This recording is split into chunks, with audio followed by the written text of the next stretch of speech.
The annual Evans family dinner at Le Cirque was a tradition steeped in judgment and backhanded compliments. Crystal glasses clinked as my sister Victoria held court, her diamond bracelet catching the light with every dramatic gesture. And then, she announced to our parents, Sterling Corp's stock jumped another 20% after my proposal.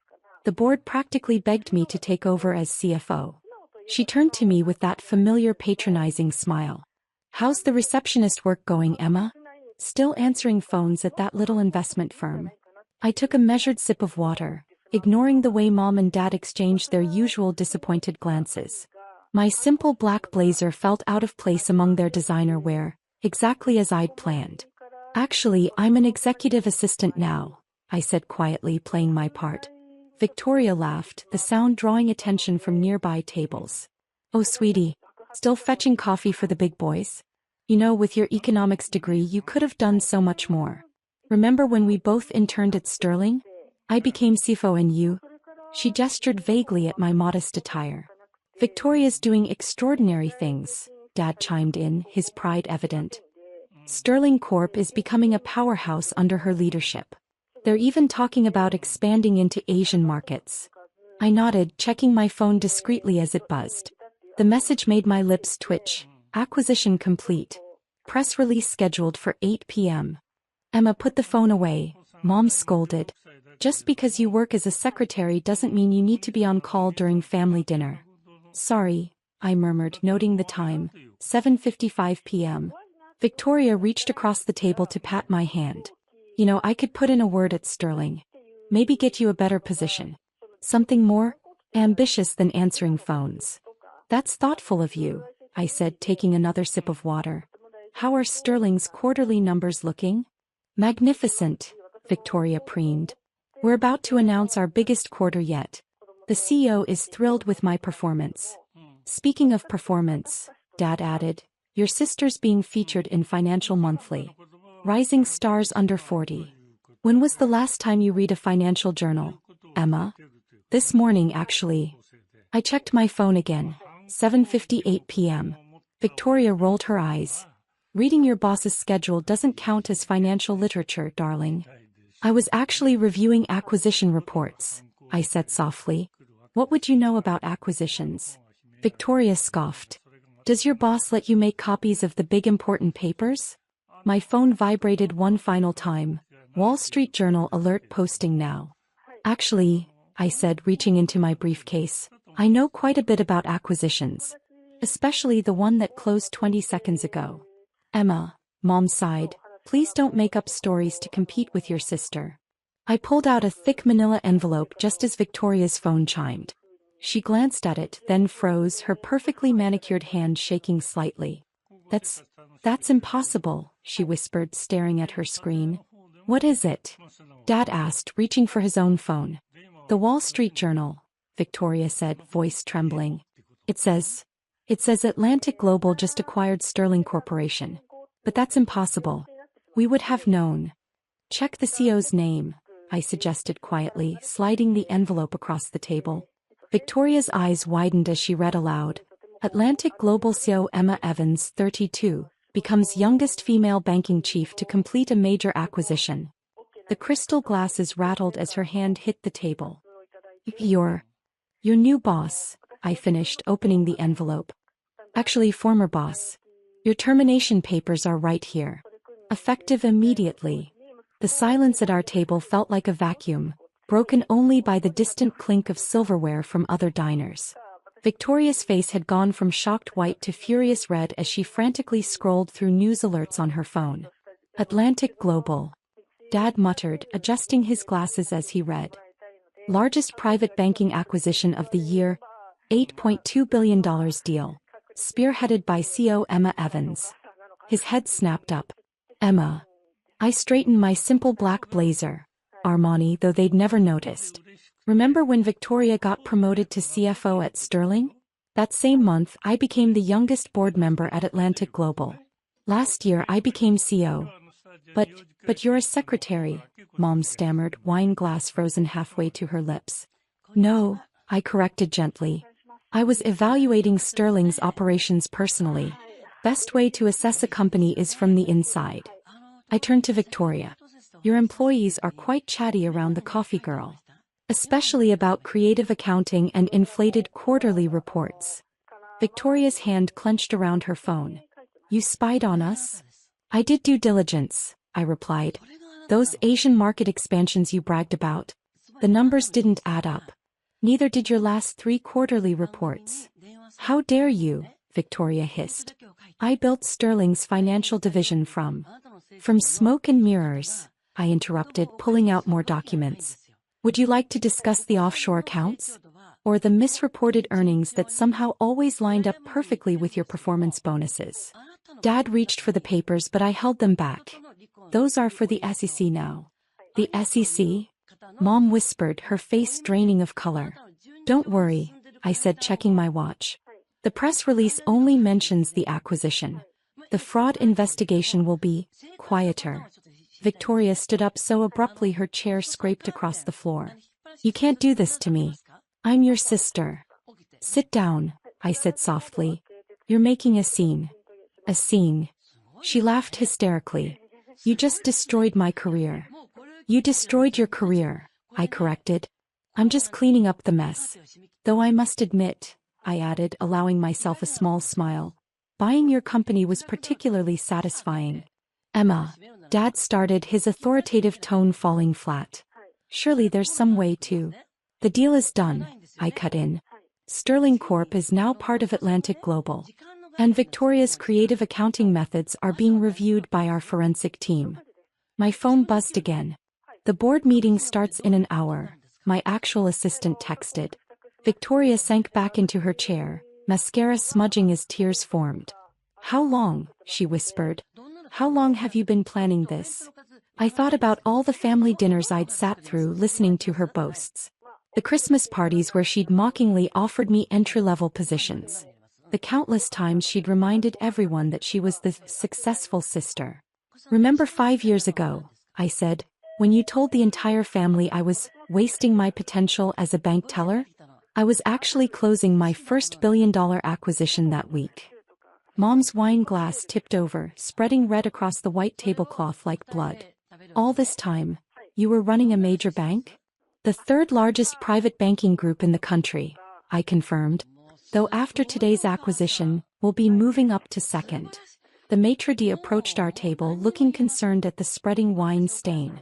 I handed him my black card, the one Victoria had always mocked as corporate expense account. Dinner's on me, I said, standing up. Consider it a severance package.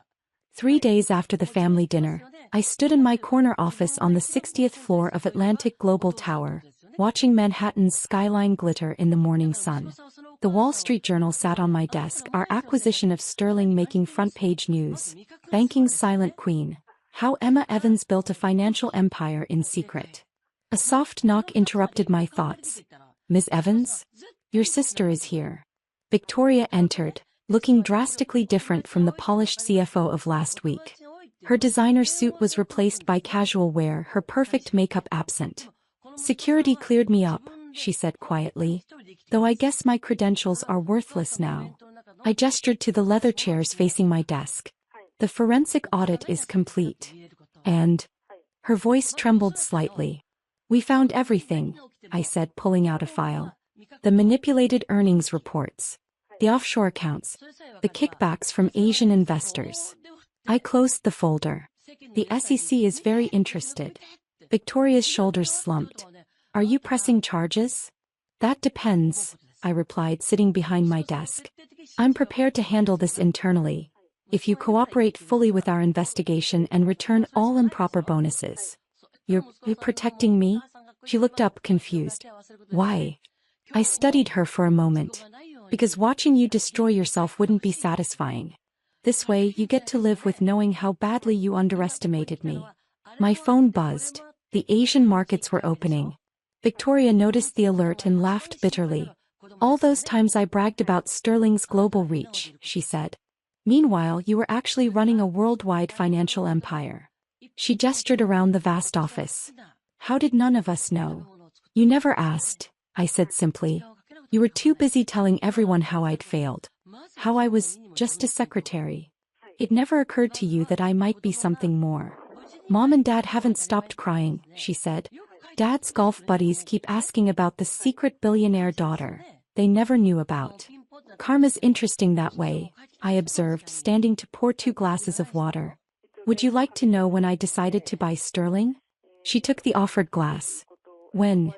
Last Christmas. You announced your promotion to CFO by giving me a book called Moving Up from the Reception Desk. I smiled slightly. I was in the middle of negotiating a merger with Swiss Global Bank. Victoria's hand shook, water splashing slightly. I remember. You said you had to leave early for a staff meeting. Board meeting in Geneva, I corrected. I closed the deal at midnight and was back for Christmas dinner the next day. You spent the entire meal explaining basic finance terms to me. A fresh tear slid down her cheek. I was so horrible to you.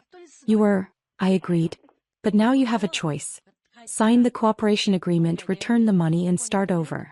Or face the SEC investigation alone. She stared at the document I slid across the desk. What happens to me after I sign? You'll be barred from C-suite positions for 5 years, I said. But I've arranged a position at our Singapore office. Middle management. A chance to earn real success this time. Why would you help me at all? I walked to the window looking out at the empire I'd built. Because true power isn't about destruction, Victoria. It's about having the ability to destroy someone and choosing not to. My phone buzzed again. The morning board meeting was starting. Victoria stood, clutching the signed agreement. I'll never underestimate you again, she said softly. No, I agreed. You won't. As she left, I adjusted my simple black blazer. The same one they'd dismissed as cheap at dinner. My assistant entered with the morning reports. The sterling transition is proceeding ahead of schedule, she reported. And the family banking details you requested? I smiled slightly. Move their accounts to our premium service. Waive all fees. Very generous, she observed. No, I corrected, picking up the Wall Street Journal with my photo on the cover. Just good business. After all, success isn't just about making money, it's about earning respect. Through the glass walls, I watched Victoria walk to the elevators, her head bowed.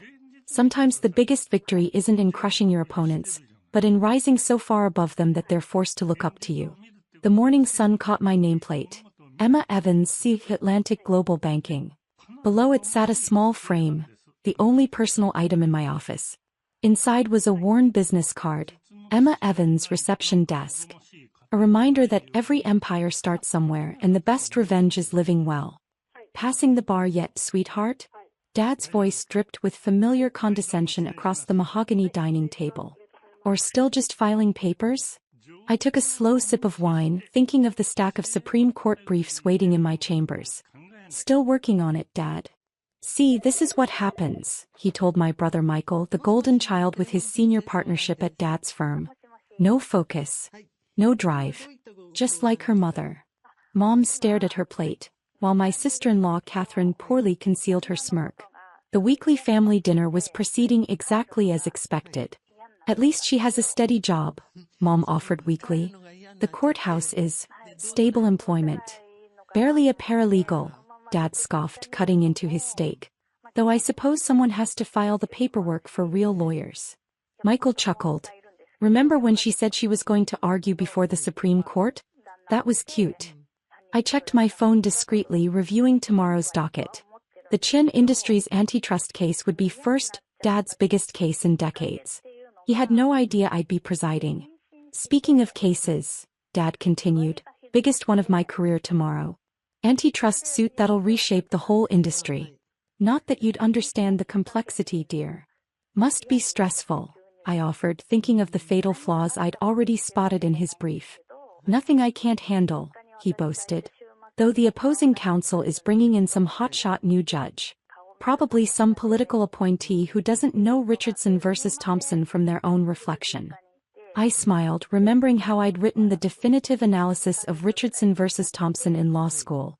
The same paper Dad had dismissed as amateur hour. Tell her about the precedent, dear, Catherine urged. Though it might be a bit advanced for her level. The Richardson Doctrine? I asked innocently. Or the Thompson Framework for Market Consolidation? Dad's fork paused halfway to his mouth. You've heard of those? They come up sometimes, I said. In the filing room. Michael laughed. Right, because paralegals totally handle landmark antitrust precedents. Mom tried again. Maybe she's learning. That's good, right? Learning to file them alphabetically maybe, Dad chuckled. Though I doubt she could tell you the first thing about how Richardson changed interstate commerce law. I thought about my clerk's detailed analysis of exactly how Dad's case violated Richardson's core principles. Tomorrow would be enlightening. Tell us more about your big case, Dad, I said, watching him preen. I hear it's in front of a new justice? Some political appointment, he waved dismissively. Probably barely out of law school. But they'll learn quick enough who runs that courtroom. My phone buzzed. A message from my clerk about last-minute adjustments to tomorrow's questioning. The same questions that would dismantle Dad's entire argument. You should come watch, Michael suggested with fake generosity. See how real lawyers work. Might learn something. I'll be there, I promised, thinking of my judicial robes hanging in my chambers. Wouldn't miss it. The filing room has a great view of the hallway, Catherine smirked. Dad raised his wine glass. To justice, he proclaimed. And to those who actually understand it. I lifted my glass, hiding my smile. To tomorrow's revelations. The next morning I sat in my Supreme Court chambers, reviewing Dad's case file one final time. My clerk James was updating me on the packed gallery. Your father's firm has taken up the first 3 rows, he reported. Quite confident from what I hear. And where did they seat my family? I asked, adjusting my judicial robes. Front row. Though they seemed confused about why they were given such prominent placement. James paused. Your brother is telling everyone how he'll explain the big legal words to you during breaks. I smiled, reviewing my prepared questions. Did they notice my nameplate yet? Still covered until the formal introduction. Court protocol and all. He grinned. Though your father just loudly explained to another partner how the rookie justice probably needed basic antitrust concepts defined. Through my chamber window I could see more attorneys filing into the courtroom.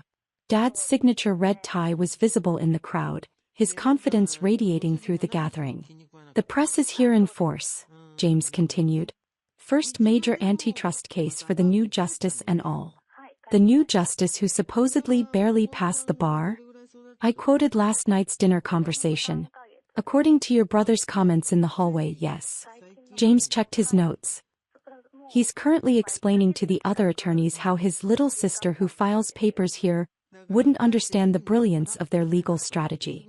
My phone buzzed, a message from Mom. Saved you a seat in the gallery. Hope you can see okay from back there. Time? I asked, standing to adjust my ropes. 3 minutes to introduction. James handed me the final briefing. Your father just asked if the new political appointee had arrived yet. Called them and I quote, probably another academic who never tried a real case. I thought of my years on the federal bench, the landmark decisions, the careful anonymity I'd maintained during my rise through the judiciary. All leading to this moment. The Richardson precedent? I confirmed, though I'd practically written the modern interpretation. They've built their entire argument on a fundamental misreading of it, James confirmed. Your analysis from last night identifies 16 critical flaws. Through the door I could hear the gallery settling. Dad's confident voice carried, watch and learn how real lawyers handle the highest court. Your sister-in-law is explaining court procedure to the other partners' wives, James reported, fighting a smile. She just mentioned how nice it was that they let you work here, even in such a small role. I gathered my files, checking my reflection one final time. And the betting pool? The firm's associates have wagered 2 months' salary on your father's victory. James straightened his tie. Though I noticed several clerks taking the other side after reviewing your questions. The marshal's voice carried through the door. All rise. Ready? James asked, gathering the final documents. I thought of last night's dinner, of decades of dismissal and condescension, of being the daughter who just couldn't grasp real law. One last thing, I said, straightening my robe. Make sure the court photographer captures their faces when the marshal makes the introduction. All rise. The Supreme Court of the United States is now in session, the Honorable Justice Alexandra Chin presiding. The silence that followed was absolute. Through my peripheral vision, I watched Dad's legal pad slip from his fingers, his face draining of color as I ascended to the bench. Be seated, I said calmly, arranging my files. Chin Industries versus Federal Trade Commission. Counsel, please state your appearances. Dad's mouth opened and closed soundlessly. In the front row, Michael's designer suit suddenly seemed to shrink around him, while Catherine's perfectly composed face had frozen in an expression of horror. I. Dad stammered, his legendary courtroom presence evaporating. Counsel. I prompted, my voice carrying the weight of the highest court in the land. Your appearance for the record. Jonathan Chin. He finally managed, his red power tie now matching the color flooding his face. For the petitioner, Chin Industries. Very well. I opened his brief. The same arguments he'd boasted about at dinner. Counsel, let's begin with your interpretation of Richardson versus Thompson. You seem to suggest it supports your market consolidation theory. The gallery was dead silent as the implications settled over the assembled attorneys. My father, who'd dismissed my legal acumen for decades, was about to argue before his barely a paralegal daughter. The Richardson doctrine clearly states. He began. Does it? I interrupted, citing from memory. Because the controlling opinion, particularly footnote 23, seems to directly contradict your position. Unless you're suggesting the Chief Justice was incorrect. Through the gallery, I could see Michael frantically flipping through his copy of the brief, while Catherine appeared to be looking for the nearest exit. Perhaps, I continued, you're referring to the interpretation I outlined in the Harvard Law Review 5 years ago? The article you called, I believe, Amateur Hour Legal Theory? Dad's hand trembled as he reached for his water glass. Behind him, his senior partners were exchanging alarmed glances as their star attorney crumbled before the justice he'd dismissed over dinner. Your Honor, he tried again, the market conditions are remarkably similar to the Thompson case, I finished, which, as any first-year law student could tell you, explicitly prohibits the very consolidation you're proposing. Unless filing court documents has confused my understanding. Mom's face in the gallery showed a mixture of shock and something that looked surprisingly like pride. The briefing schedule, one of Dad's partners whispered urgently, trying to salvage the argument, was clearly outlined in my chamber's orders, I noted. Though perhaps those were misfiled by the barely qualified court staff?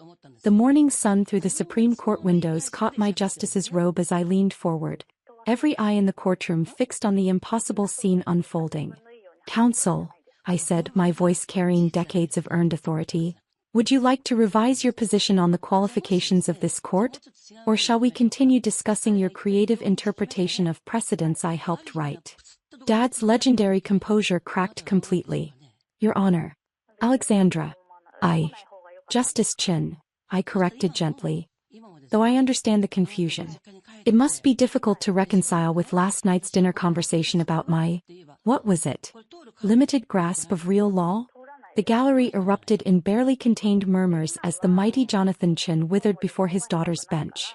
Now, I continued, lifting his brief, shall we discuss the 16 critical flaws in your argument? Or would you prefer to start with explaining how a mere paralegal reached the highest court in the land while you weren't paying attention? The late afternoon sun cast long shadows through the Supreme Court's windows as I delivered my final words. And counsel, about that comment regarding, someone has to file the paperwork? I smiled, lifting the landmark decision I'd authored last term. You'll find my filing system quite thorough. Your case is dismissed. As Dad stumbled back to his table, I caught Mom's eye in the gallery. For the first time in decades, she sat straight-backed and proud, watching her daughter command the highest court in the land. Court is adjourned, I announced, rising in my justice's robes. Though I believe we're still on for family dinner tonight. I trust everyone can find their way to the right table this time.